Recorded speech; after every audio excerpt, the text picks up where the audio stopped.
اللهم صل على محمد في الأولين والآخرين وسلم رضي الله.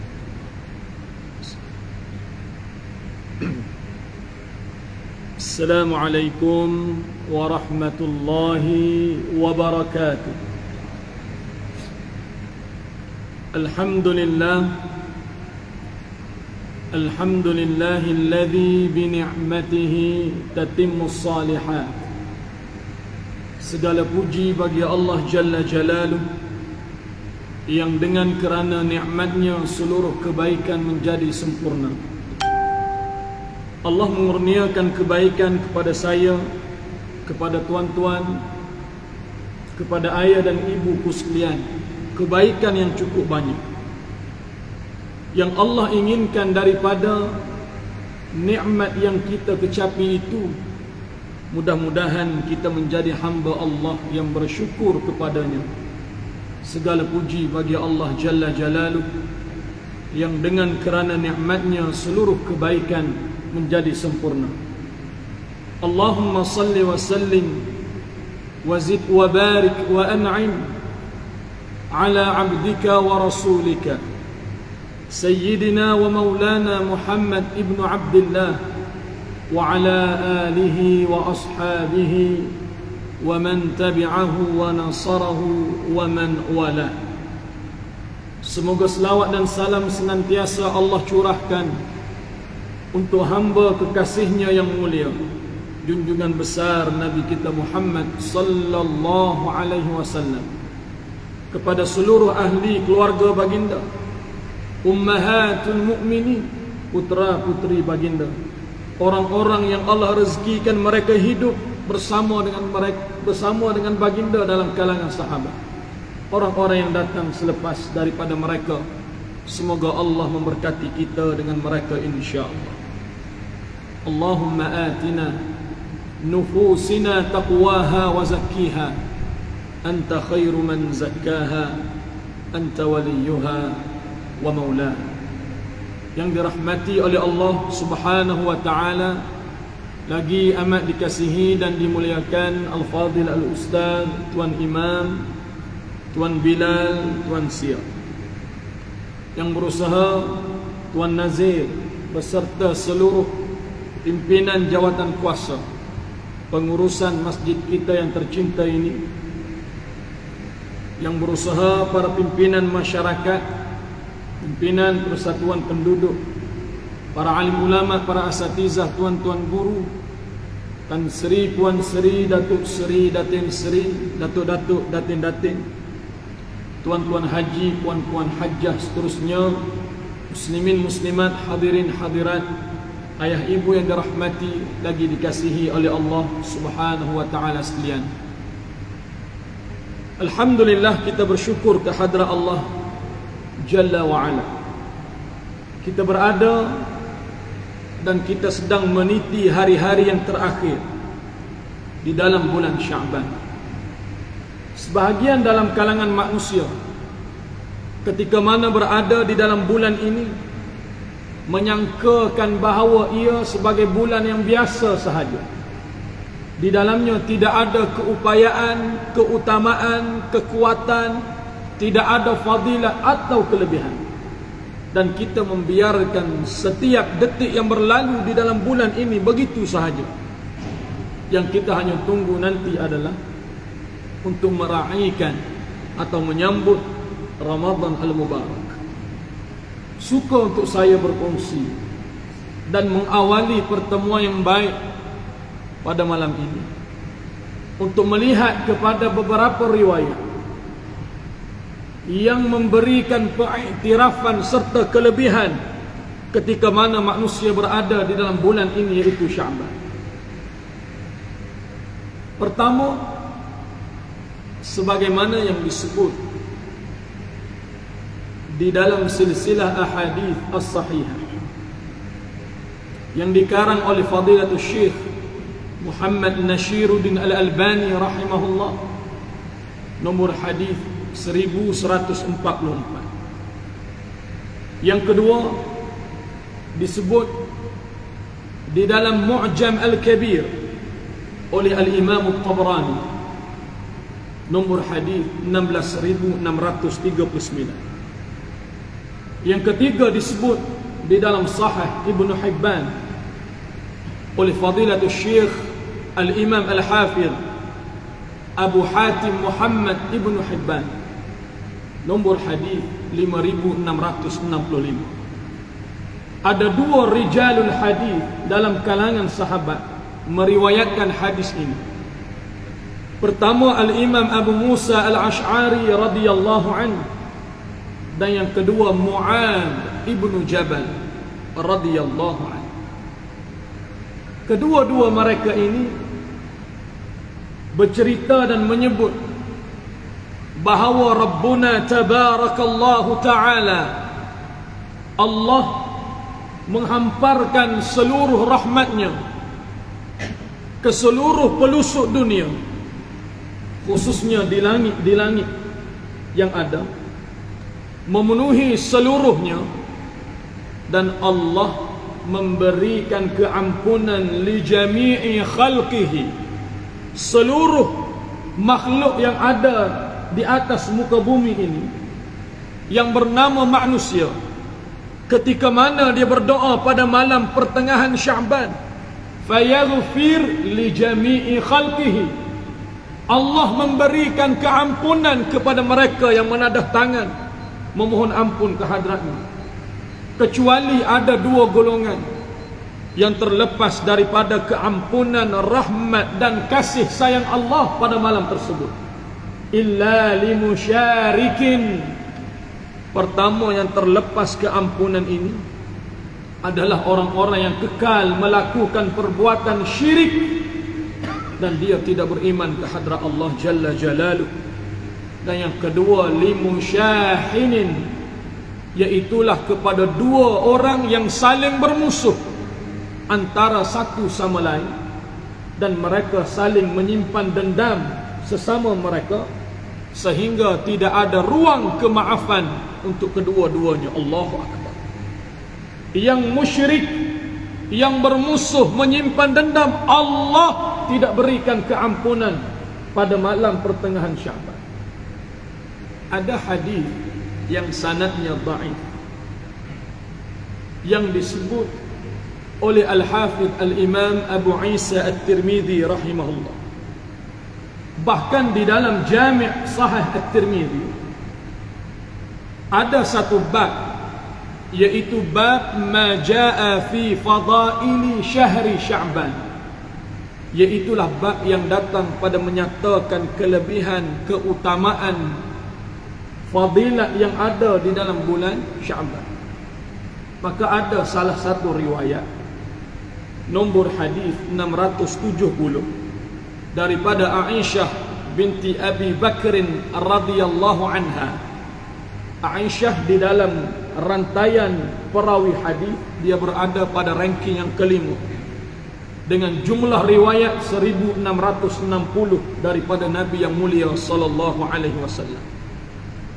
Kata Aisyah, faqadtu Rasulillah sallallahu alaihi wasallam lailatan, satu malam ketika mana aku terjaga daripada tidur, maka aku dapati bahawa baginda sallallahu alaihi wasallam tidak ada di tempat pembaringan. Suaminya yang mulia Muhammad sallallahu alaihi wasallam, isteri bangun terjaga tengah malam, tengok-tengok suami tak ada. Lalu Aisyah dia mencari seluruh tempat di dalam rumahnya, tak ada suami. Fa kharajtu fa idzalika huwa bil Baqi'. Aku keluar dari rumah mencari suamiku. Dalam riwayat yang kedua menyebut bahawa Aisyah mengetuk al-hujurat, pintu-pintu rumah isteri-isteri Nabi yang lain dia ketuk satu-satu, cari Nabi. Kerana malam itu merupakan malam giliran baginda berada di rumah. Ketuk punya ketuk, cari punya cari, tak ada Nabi. Wallahi la na'rifu huwa, kata isteri-isteri Nabi yang lain, kami pun tak tahu baginda duduk mana. Dalam perjalanan Aisyah balik semula ke rumah, fa idza huwa bil Baqi', Lalu kata Aisyah, aku melihat baginda sallallahu alaihi wasallam sedang berada di satu tempat. Tempat tersebut adalah Baqi' al-Gharqad. Dulu di Madinah ni, tanah yang paling tak laku Baqi'. Kerana apa tak laku? Kerana Baqi' ini tempat yang dipenuhi seluruhnya tumbuhan-tumbuhan berduri. Maka orang Arab menggelar Baqi' dengan gelaran Al-Gharqad. Tanam sayur-sayuran tak tumbuh, tanam pokok tak tumbuh, habis segala-gala. Lalu dijadikan oleh baginda sallallahu alaihi wasallam tempat Al-Gharqad sebagai makbarah rasmiyah li ahli Madinah, perkuburan Islam rasmi kepada seluruh ahli penduduk Madinah wa haulihi, dan kawasan sekitarnya, termasuk orang-orang yang datang dari luar, tiba-tiba dia kembali ke rahmatullah, mati dia di bumi Madinah, maka jenazahnya akan disemadikan di Baqi' al-Gharqad. Allahumma ghfir lahum ajma'in. Dulu kecil ya, sekarang dia punya luas 1.6 kilometer jauh. Besarlah makbarah ni. Baik. Aisyah radhiyallahu anha menyebut, aku melihat fa idza huwa bil Baqi'. Baginda ni dia duduk di Baqi' tengah-tengah malam. Dan baginda berdoa ke hadrat Allah, Allahumma ghfir, ya Allah, berikan keampunan li ahli Baqi', kepada seluruh penghuni Baqi'. Berarti baginda berdoa kepada orang yang telah meninggal dunia. Selesai baginda berdoa, baginda tahu belakang dia ada Aisyah, isteri yang mulia. Maka Nabi sallallahu alaihi wasallam sebut kepada Aisyah, ya Aisyah, akunti takhafina an yahifallahu alaiki wa rasulah. Adakah kamu menyangka ataupun adakah kamu mengira Allah dan Rasulnya akan melakukan kezaliman kepada kamu? Mafhumnya bagaimana?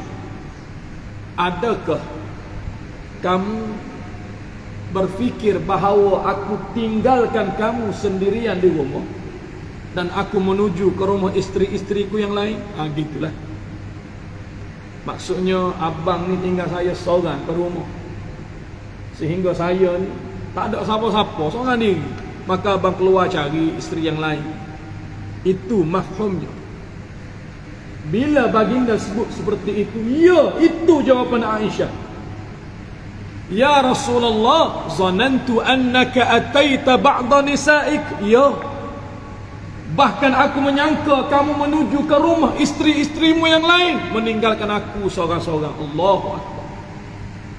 Ya Aisyah, lalu kata Nabi, memberikan atau menghiburkan istrinya. Allah tabaraka wa ta'ala berada di dunia ini, Allah penuhi dengan rahmatnya yang mulia. Allah memberikan keampunan kepada seluruh makhluknya, dan keampunan Allah itu lebih banyak. Fa'akthiru fi adadi sya'ni ghanami qalb, lebih banyak berbanding bulu-bulu yang ada pada binatang ternakan.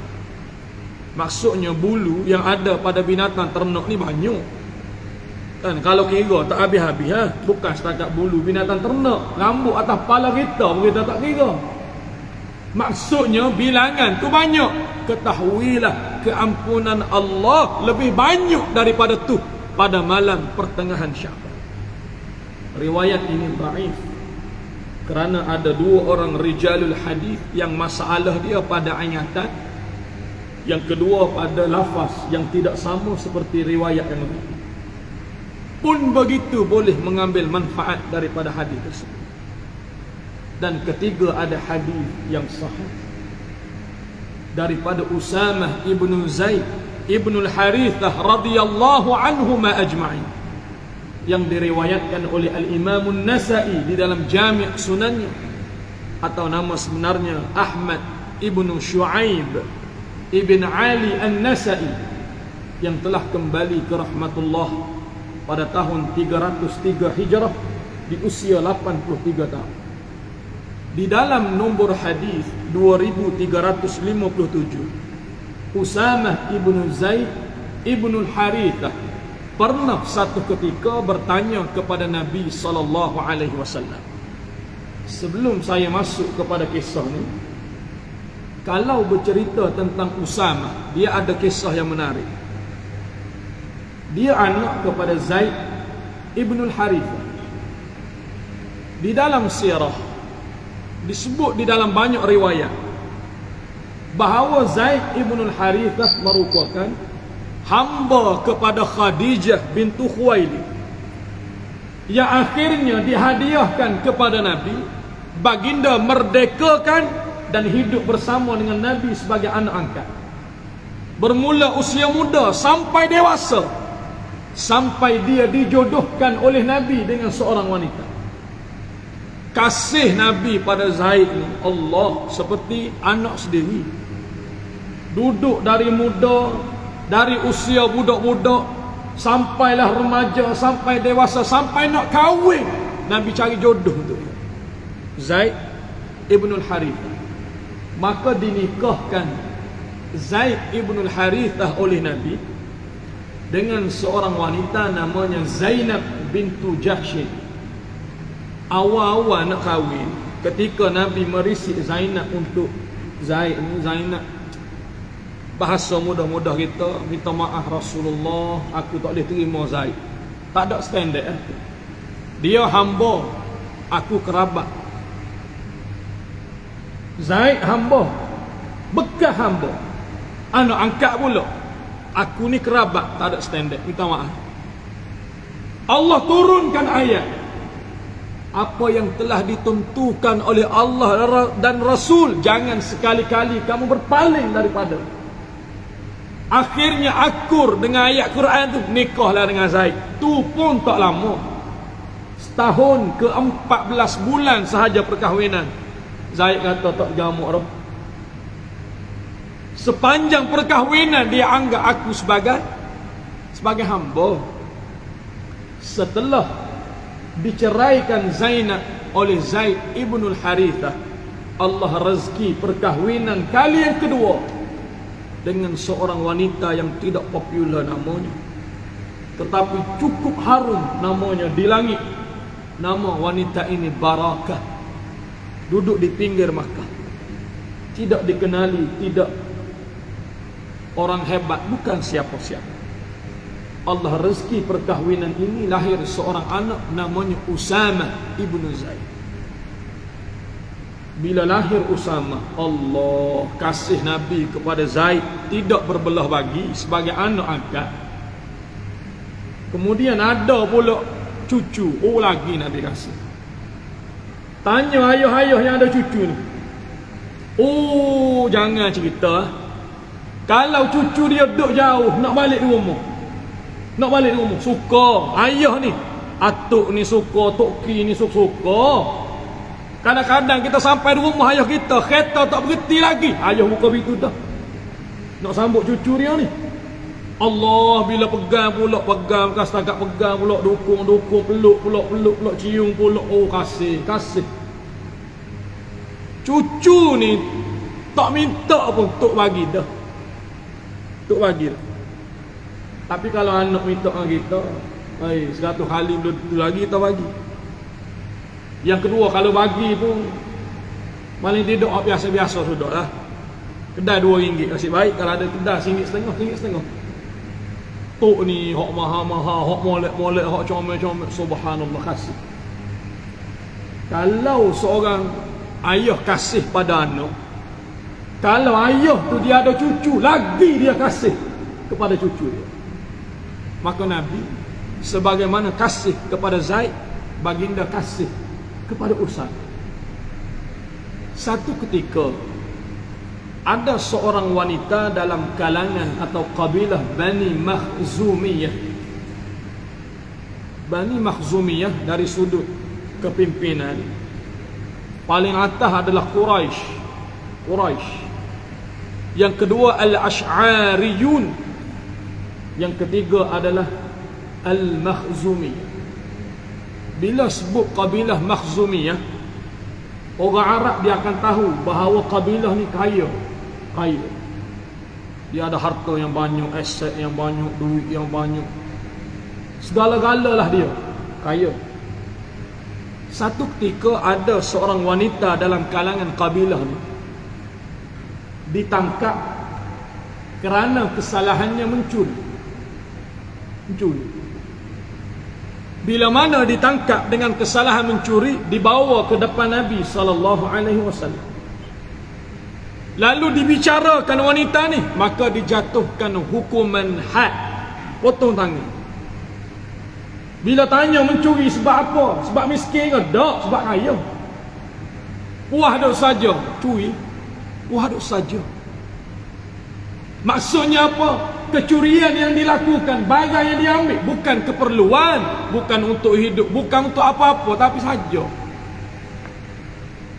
Cukup dari sudut saksi, ada bahan bukti, didakwa dia, dijatuhkan hukuman had, potong tangan.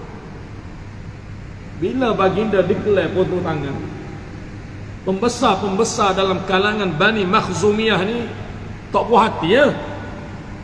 Dan yang kedua, kalau wanita itu dipotong tangan, bukan hanya wanita tu malu, seluruh kabilah kita malu. Akan dikenang kabilah ni sampai hari kiamat. Keaiban itu perlu ditutup. Maka pembesar-pembesar Bani Makhzumiyah mesyuarat di kalangan mereka gini, kita offer kepada Muhammad supaya jangan potong tangan wanita ni, kita tukar dengan diat. Muhammad letak satu nilai, berapa dia nak, hak tu kita bayar. Yang penting jangan potong tangan. Tu. Bila setuju, baik, semua setuju. Ada masalah kedua. Siapa yang nak cerita pada Nabi ni? Yang nak pergi negotiate dengan Nabi, yang nak tawar-menawar, kena cari orang. Oh, masing-masing kata minta maaf boh. Ayo tak layak cari orang lain ya. Fikir, keluar satu idea. Gini, Nabi ni dia ada cucu angkat dia nama Usama. Kita semua tahu Nabi ni kasih sangat pada Usama ni. Jadi bila kasih, apa jua yang cucu dia nak, mesti dia bagi. Baik, kita cerita pada Usama, biar Usama sebut pada Nabi apa hasrat dan apa hajat kita. Mudah-mudahan Nabi ikut kata cucu angkat dia.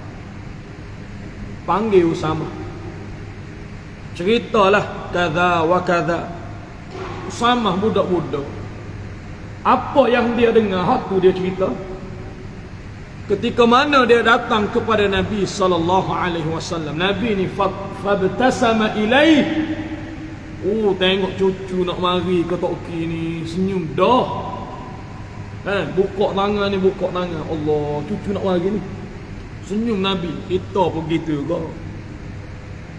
Sehingga ada satu qaul, ketika mana Usamah sampai kepada baginda, baginda pegang Usamah, letak di atas seribaan paha kanan ni, sambil baginda usap belakang dia. Walamasa fi waraih, baginda usap belakang dia. Maka Usamah kata, ya Rasulullah, ada kabilah dalam kalangan Makhzumiyah, mereka menyampaikan kepadaku agar disampaikan kepada kamu bahawa wanita yang dijatuhkan hukuman had, potong tangan ini, semoga-moga dia tidak dihukumkan dengan hukuman sedemikian. Maka mereka minta agar ditukar kepada dia, dan berapa sahaja nilai, sekiranya kamu muwafiq, kamu setuju, mereka akan bayar, dengan syarat jangan potong tangan wanita. Baginda ni ketika cucu dia cerita gitu, pegang cucu dia yang duduk atas paha kanan, letak depan. Duk molek-molek atas paha Toki, pegang, tak depan.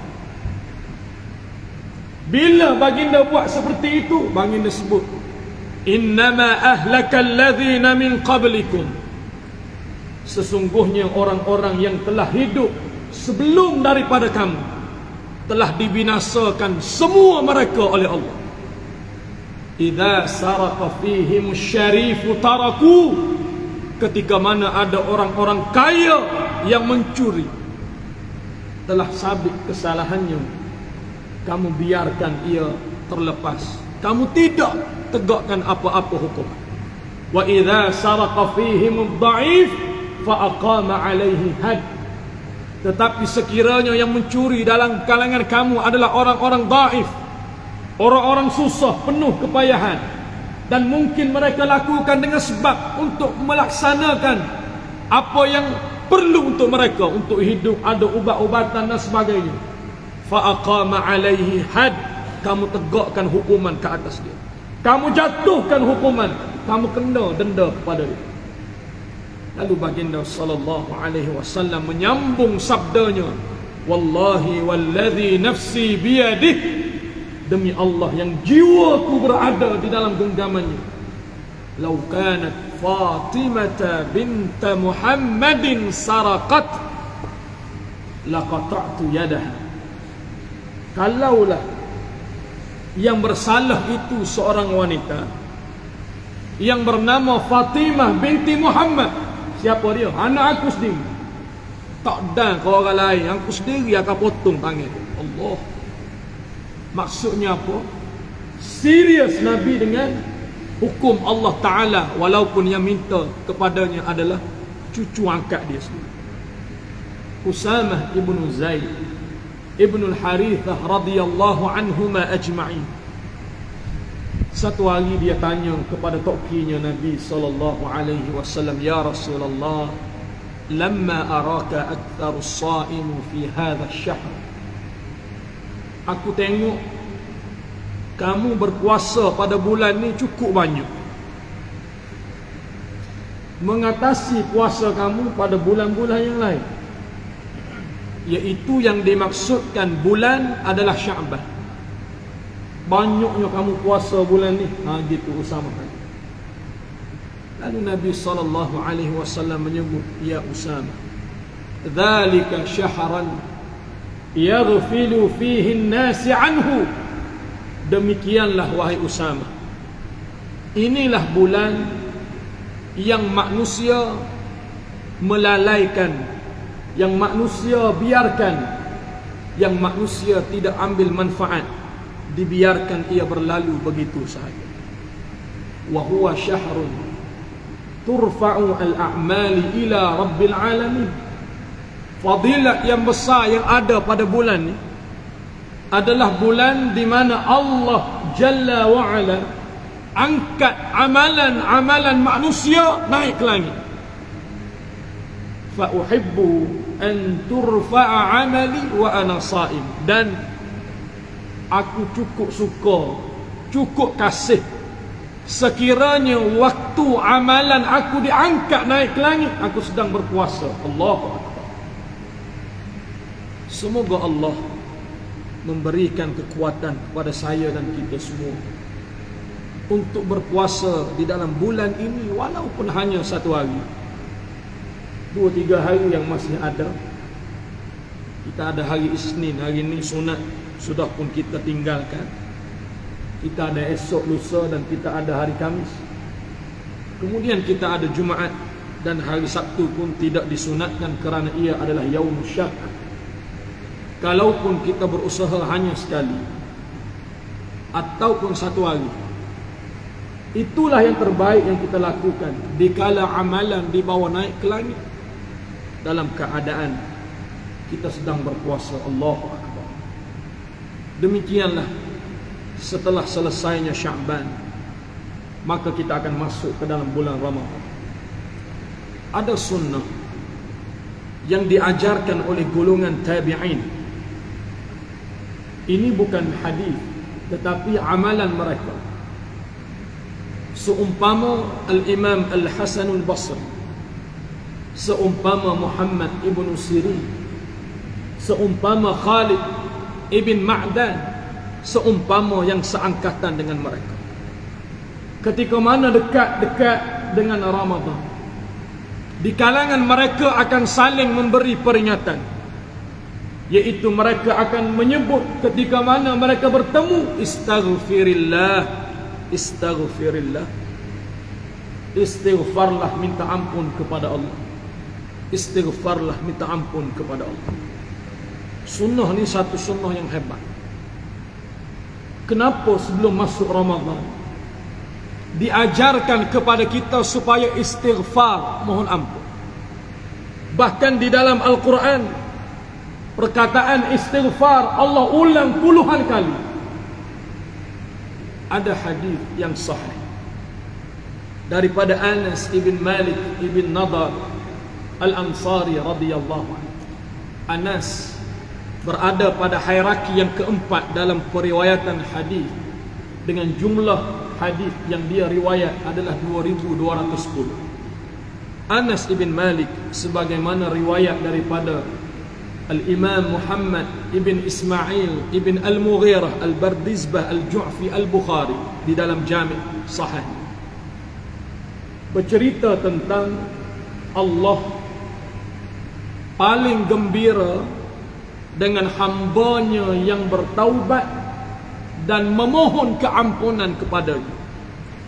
Allah gembira dengan orang yang bertaubat, yang memohon ampun kepadanya, mengatasi kegembiraan seorang ayah yang sedang menunggu zuriat untuk dilahirkan. Apatah lagi itulah zuriat yang pertama untuknya. Saya baru jumpa sahabat, lama kita tak jumpa dia. Subhanallah, jumpa dia, tengok ada anak, ada baby umur 4 bulan. Allah rezeki anak kepada dia setelah 17 tahun perkahwinan.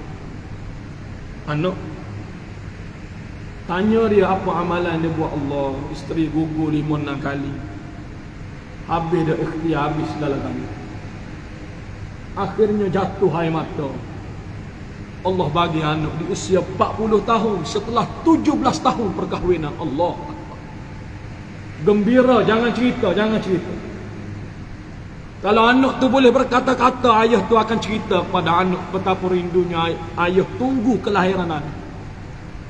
Ketahui Allah lebih gembira mengatasi kegembiraan seorang ayah ketika mana dia menerima atau mendapat zuriat, mengatasi kegembiraan seorang penjenayah yang telah dijatuhkan hukuman mati dengan sebab kesalahan dia, bahkan telah ditetapkan hukuman tarikh, waktu, masanya. Apabila sampai waktu yang telah dijanjikan, dia diberikan keampunan. Allahu Akbar. Betapa gembiranya dia.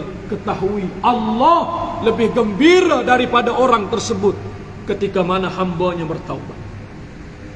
Hadis yang diriwayatkan oleh Anas ibn Malik ibn Nadar, baginda sallallahu alaihi wasallam menyebut, lallahu ashaddu farhan bitaubatil abdi hina yatubu ilaih. Allah paling gembira dengan hambanya yang bertaubat ketika mana hambanya menyebut dosa-dosa yang dia lakukan. Bukan sebut pada orang dah, bangun tengah malam, salatul laili wan nasun niyam, ahli keluarga, jiran, tetangga, sahabat handai, kerabat, waktu mereka sedang tidur, kita bangun waktu itu. Bangun tu pula Allah rezeki kita masuk bilik air, ambil pula wudu, duduk di atas tiap-tiap bulan. Terlalu itu, yang tidak ada kebesaran sesiapa pun yang melihat, dan tidak ada kehinaan sesiapa pun yang mengetahui. Kita angkat tangan depan Tuhan, kita menyebut, ya Allah, ampunilah dosa aku, ya Allah. Dosa aku banyak kepada isteri, kepada anak-anak. Waktu kita sedang menitiskan air mata, waktu orang tidak mengetahui apa yang kita lakukan, waktu itu Allah sedang gembira untuk kita. Allah, min ahadikum kana ala rahilatihi fi ardin falah, mengatasi kegembiraan seorang laki-laki dalam kalangan kamu, kata Nabi, yang laki-laki ini sedang bermusafir di tempat yang falah, terbuka luas, sesayut mata memandang. Kalau orang pergi umrah, orang pergi haji, waktu dia berada di Masjid Bir Ali ataupun Dhu Al-Hulaifah, memakai ihram, solat 2 rakaat, niat umrah, naik di atas muasalat kenderaan dia akan bertalbiyah labbaik Allahumma labbaik. Keluar dari masjid 40 km pertama, dia akan menikmati kiri kanan ada bangunan, ada kedai, ada rumah, ada jalan dan segala-galanya. Baki ratusan kilometer, dia akan tengok kiri dan kanan adalah ardin falah, as-sahra, sesayut mata memandang, tidak ada apa-apa di situ. Seorang laki-laki yang sedang musafir seorang diri bersama binatang tunggangannya di as-sahra, ardin falah. Fanfalatat minhu wa 'alaiha ta'amuhu wa syarabuhu. Sedang molek waktu bermusafir seorang diri, binatang tunggangan yang dia naiki itu lari meninggalkan dia. Allah Akbar. Di atas binatang tunggangan itulah ada makanan, pakaian, minuman, bekalan dia. Bila lari binatang tunggangan, oh tak payah hamba, memang tak ada. Kita naik kenderaan sebab kenderaan lebih laju pada kita, baru munasabah. Kalau kita laju daripada kenderaan, baik tak payah naik, jalan kaki ya. Oleh kerana kenderaan tu laju lebih pada kita, kita naik. Bila kenderaan tu laju terlepas daripada kita, nak kejar, oh minta maaf, tambah binatang tunggangan di padang pasir, lagilah kita tak kejar. Paling tidak laki-laki ni tengok saja binatang tu lari bersama bekalan makanan dia, habis buat lari. Allah. Fanfalatat minhu wa 'alaiha ta'amuhu wa syarabuhu. Ketika dia tengok binatang tunggangan dia lari, qad aisan minhu, Allah, alangkah kecewanya dia. Habis dah aku ni. Orang pun tak ada, makanan pun tak ada, binatang tunggangan pun tak ada, habis. Berjalan sampailah sebatang pokok. Fa'ata syajaratan fattaja'a fi zilliha. Habis kudrat, habis tenaga, habis upaya, habis segala-gala, lebih letih sangat-sangat lah. Jumpa sebatang pokok. Fattaja'a fi zilliha. Dia duduk di pokok tu, dia berteduh di situ. Qad aisan min rahilatihi. Dia ulang sekali lagi betapa kecewanya dia. Duk menyandar di pokok tu, tertidur dia, terlelap, penat sangat, letih. Fabainama kadzalik idh huwa biha qa'imatun 'indah. Ketika mana dia sedang berada dalam keadaan seperti itu, terjaga dia bangun dari tidur, tengok-tengok binatang tunggangan dia yang lari betul-betul duduk sebelah dia. Qa'imatun 'indah. Allah lari tadi, dia tengok sesayut mata memandang, hilang entah ke mana. Tiba-tiba bangun sahaja dari terlelap, tengok duduk sebelah dia. Fa akhaza bi khidamiha. Dia pegang tali tunggangan tu. Fa yaqul fi shiddatil farah. Lalu dia berkata dalam keadaan dia cukup gembira, Allahumma anta 'abdi wa ana rabbuk. Ya Allah, engkaulah hambaku dan aku adalah Tuhanmu. Kata baginda, akhta'a fi shiddatil farah. Tersalah dia, tersasul dia, tersilap kata-kata dia dengan sebab terlalu gembira. Bila binatang tunggangan lari di padang pasir, jangan bermimpi dia akan balik semula. Memang doa. Tapi Allah rezeki laki-laki ni bangun dari terlena dia dalam keadaan binatang tunggangan duduk sebelah dia, tak lari. Dan dia pegang tali binatang tunggangan tu, dan dia sebut, Allah, kamulah hambaku dan aku Tuhanmu. Tersalah kata-kata kerana terlalu gembira. Kata baginda, ketahuilah kegembiraan laki-laki itu tidak boleh mengatasi kegembiraan Allah dikala seorang hambanya yang memohon ampun kepada-Nya. Maka oleh yang demikian, memang patut di kalangan tabi'in mereka menyebut istaghfirillah, istaghfirillah. Mohonlah ampun kepada Allah. Mohonlah ampun kepada Allah.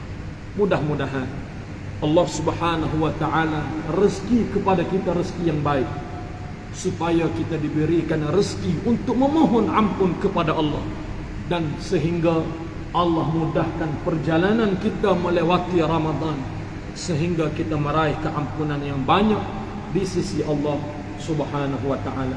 Mudah-mudahan ada manfaatnya untuk kita bersama, dan kesempatan yang mulia saya ingin ucapkan, semoga Allah rezekikan kita masuk ke dalam bulan Ramadan, Allah menerima amalan-amalan kita, dan Allah ganjari dengan pahala yang melimpah ruah insya-Allah. Sekali lagi terima kasih di atas perhatian, mohon maaf di atas segala kekurangan. Insya-Allah kita bertemu di lain kesempatan. Aku qouli hadza wa astaghfirullahal azim li wa lakum wa lisairil muslimin wal muslimat fastaghfiruh innahu huwal ghafurur rahim. Assalamu alaikum warahmatullahi wabarakatuh.